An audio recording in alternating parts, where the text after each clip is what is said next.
Hello all, welcome to my channel. आपण आज lesson number 10 start करणार आहोत, मेजरिंग टाईम. त्यातला प्रॉब्लेम सेट 43 बघणार आहोत आपण. त्यातला फर्स्ट आणि सेकंड क्वेश्चन आपण बुकमध्ये सॉल्व्ह करणार आहोत आणि मग बाकीचे 3 क्वेश्चन आपण नोटबुकमध्ये सॉल्व्ह करूया. ठीक आहे. इथे बघा काय सांगितलं आहे, write the time shown in each clock in the box given below it.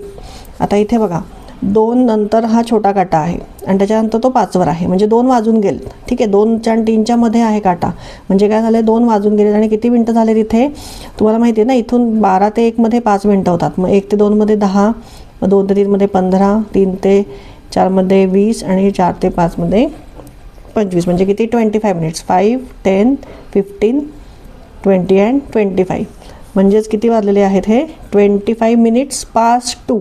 जेव्हा 2 वाजून गेले त्याला आपण काय म्हणतो, पास्ट 2. मग इथे लिहिणार आहे आपण 25 मिनिट्स पास्ट 2. ठीक आहे, इथे जागा नाही आहे, थोडं मावून घ्या इथे. इथे आता बघा 7 वाजून, म्हणजे 8च्या पुढे काटा गेलेला नाही आहे. ठीक आहे, 7च्या पुढे, 7 आणि 8 अगदी 8च्या आता जवळ आलेला आहे, म्हणजे 8 वाजायला आलेत. 8 वाजायला किती आहेत, 10 मिनटं अजून बाकी आहेत, 10 मिनिट्स बाकी आहेत अजून 8 वाजायला. म्हणजे इथे आपण काय लिहिणार, 7 पास्ट किंवा 50 मिनिट्स पास्ट 7, म्हणजे 7 वाजून 50 मिनटं झालेले आहेत. ठीक आहे, 50 मिनिट्स झालेले आहेत. पुढे बघा इथे 8 o'clockवर, म्हणजे 8 o'clockवर इथे काटा आहे आणि पुढचा जो हँड आहे मिनिट हँड तो कुठे आहे, 1 वर आहे. म्हणजे किती झालेत, 8 वाजून किती मिनटं झालेत, 12 ते 1 मध्ये 5 मिनटं. म्हणजे इथे आपण काय लिहिणार मग, 5 मिनिट्स पास्ट 8, म्हणजे 8 वाजून 5 मिनटं झालेले आहेत. नेक्स्ट बघा 4 आणि 5च्या मध्ये आहे अवर हँड आणि मिनिट हँड कुठे आहे, 8 वर, म्हणजे 40 मिनिट झालेले आहेत. कधी झालेले 40 मिनिट, आफ्टर 4, म्हणजे 40 मिनिट्स पास्ट 4, म्हणजे 4 वाजून गेल्यानंतर 40 मिनिट झालेले आहेत. ठीक आहे, आणि 5 वाजायला किती मिनटं बाकी आहेत, मग 20 मिनिट्स. हे आपण असंही लिहू शकतो की 20 मिनिट्स टू 5, म्हणजे 5 वाजायला 20 मिनटं बाकी आहेत. ठीक आहे, आता इथे बघा नेक्स्ट आहे, draw the hands of the clock to show the time given in the box. आता इथे बघा 4:30 दाखवायचं आहे आपल्याला. मग 4:30 म्हणजे 4 आणि 5च्या मध्ये काटा घ्यायला लागेल. कुठला काटा घ्यायला लागेल, अवर हँड घ्यायला लागेल.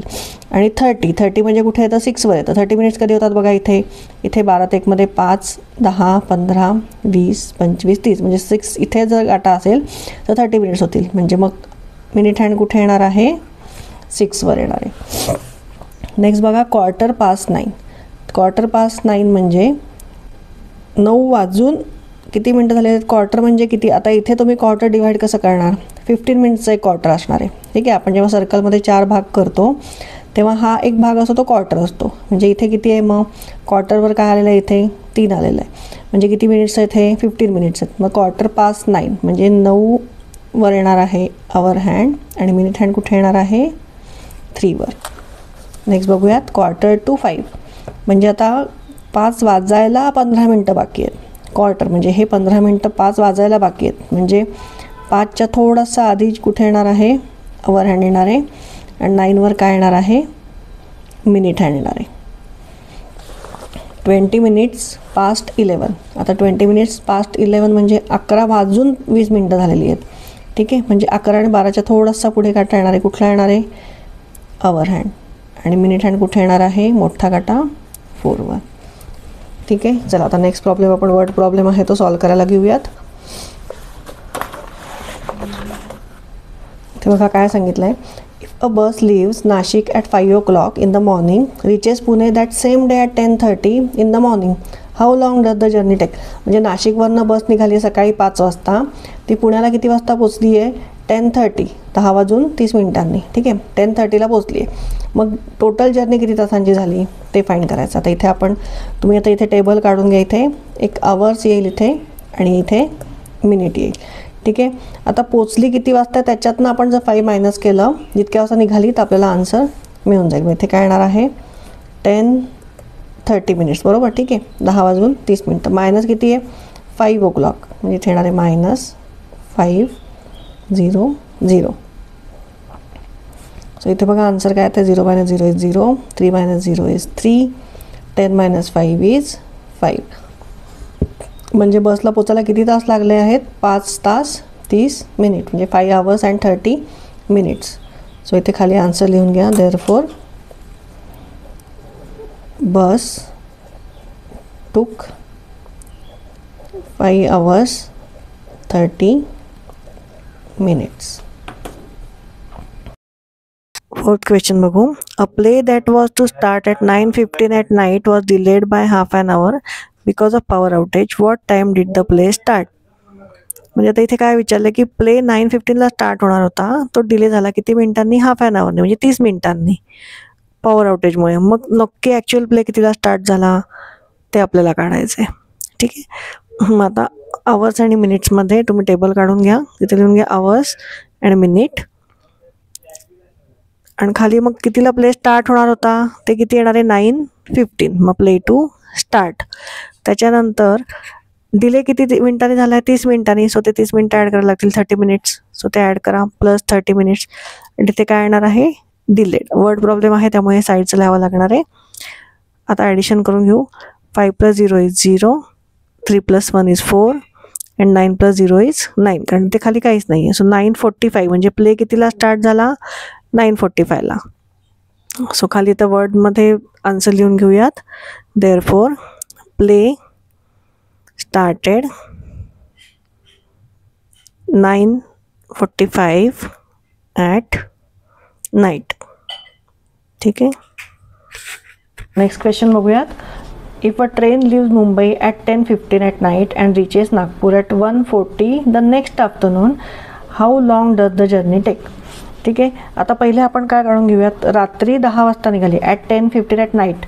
मग रात्री 10 वाजून ते आपण रात्री 12पर्यंतचा टाईम काढून घेऊ.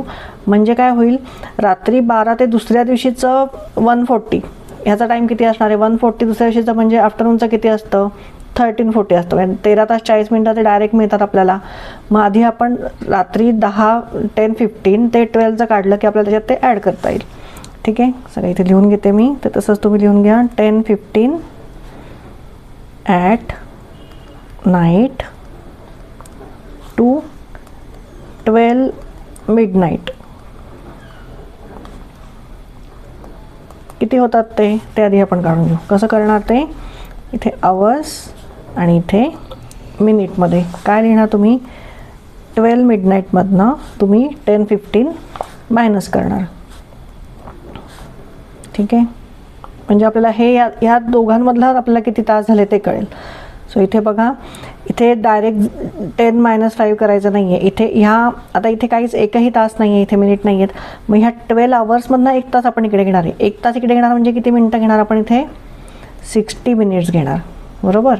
सो 60 - 15 करायचं. आता मग 60 - 15 किती होतं, 10 - 5 इज 5. मग इथे राहिला 5, 5 - 1 इज 4, म्हणजे 45 minutes. आणि हे काय होतं इथे 11 hours. So 11 - 10 is 1. म्हणजे रात्री 10:15 to 12 आपल्याला किती तास मिळाले, 1 hour and 45 minutes. ठीक आहे. सो हे लिहून घेऊ आपण आधी. 10:15 to 12 midnight is 1 hour 45 minutes. ठीक आहे. आता 12 midnight टू दुसऱ्या दिवशी कधीपर्यंत, 1:40 पर्यंत किती तास होतात ते लिहून घेऊयात. 12 midnight टू नेक्स्ट 1:40 आफ्टरनून. म्हणजे किती होतात, 13 hours 40 minutes. 13 hours का म्हणतो आपण, कारण जेव्हा दुपारचा 1 वाजतो तेव्हा 24 hour क्लॉकमध्ये आपल्याला काय दिसतं, 13 दिसतं. 1च्या ऐवजी काय दिसतं, 13 दिसतं. म्हणून आपण 1:40 कसं लिहून घेतलं, 13 hours 40 minutes. म्हणजे मग टोटल टाईम किती लागणार आहे, total time is equal to, इथे आवर्स आणि मिनिट्समध्ये लिहून घ्या परत टेबल. म्हणजे हा वरचा 1 hour 45 minute, 1 hour 45 minute plus आपण काय करणार आहे, 13 hours 40 minutes. तर ते 13 hours येईल 40 minutes. सो याची ॲडिशन करूयात आपण. हे येणार आहे 5, 4 + 4 इज 8 अँड 13 + 1 इज 14. मग आता 85 मिनिट्स असतात का कधी? नाही. सो 85 मिनिट्स आपल्याला कशात कन्वर्ट करायला लागतील? आवर आणि मिनिट्समध्ये. मग इथे 85 मिनिट्स इज इक्वल टू येणार आहे 60 प्लस किती येणार आहे? 25. 60 म्हणजे किती झाला आता? 1 तास झाला. 1 तास 1 आवर अँड 25 मिनिट झाले.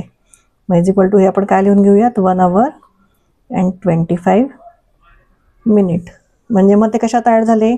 14 अँड 84च्या ऐवजी आपण काय लिहिणार आहे? इथे 1 तास ॲड करून is equal to 14 hours 85 minutes is equal to, हा एक ॲड केल्यावर काय येणार इथे? 15 आवर्स 25 मिनिट्स. ठीक आहे. म्हणजे टोटल जर्नी किती तासाची झाली? 15 आवर्स 25 मिनिट्स. सो इथे आपण लिहून घेऊ आन्सरमध्ये खाली, therefore total time of the journey is 15 hours and 25 minutes.